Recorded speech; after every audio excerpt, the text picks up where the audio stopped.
8:41, welcome back. New details this morning in the attempted assassination of former President Donald Trump. Check out this video right here. It shows a new angle of the terrifying moment shots were fired at former President Trump during his rally in Pennsylvania. You can also see people running for their lives, frightened, scared.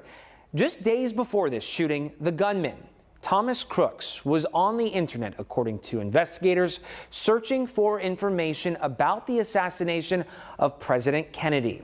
The FBI says Crooks might have had a firearm with a collapsible stock, which would have made the weapon easier to hide as he made his way through the crowd.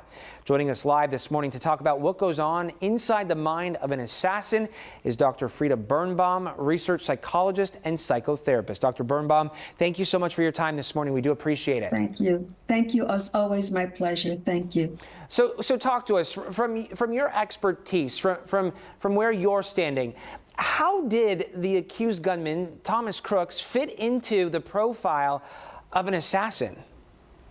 Well, he was a loner. He ate alone in the cafeteria. He was someone who had very few friends. He was bullied a lot, and he wore different clothing, camouflage clothing, really made for hunters. So he did stand out, and he did have that in common with other assassins. And according to investigators, there's a juxtaposition to that of him and other shooters. Talk to us about those differences. Well, he was a great student. He was great in science and in math. He was ready to go to college.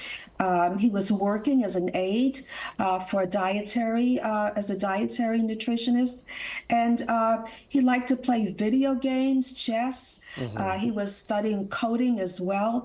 And, he did ask his father if he could borrow the registered rifle that he had done in the past. So he was very responsible as well.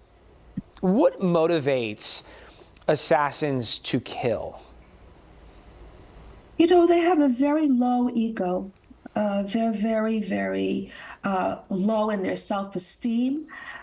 They want power. They want to identify with somebody who's very powerful. And often they want revenge as well. So those are some of the ingredients that are very dangerous.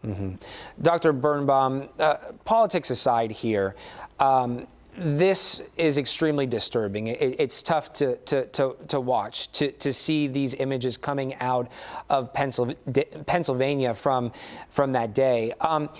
As a society, both young and old, I want to talk to you about how it is that you talk to your children and other children about what we saw and what we, frankly, will continue to see throughout this political season. This is an excellent question, and it's so very important because it really does start at home. We're looking at the fact that when your children get up, you are the first people they see and the last people they see at night. So forget about the schools and the friends and the social clubs. It really starts at home. Is your child isolating?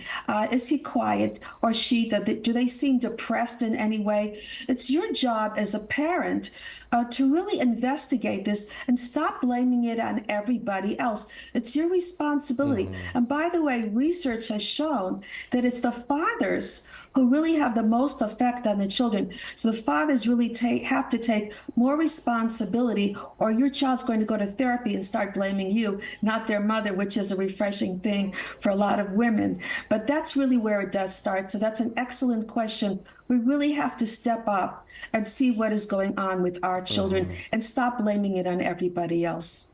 And really, it starts with just being kind, right? Being more accepting and kinder to one another. Dr. Birnbaum, always a pleasure chatting with you. Thank you so much. Thank you so much.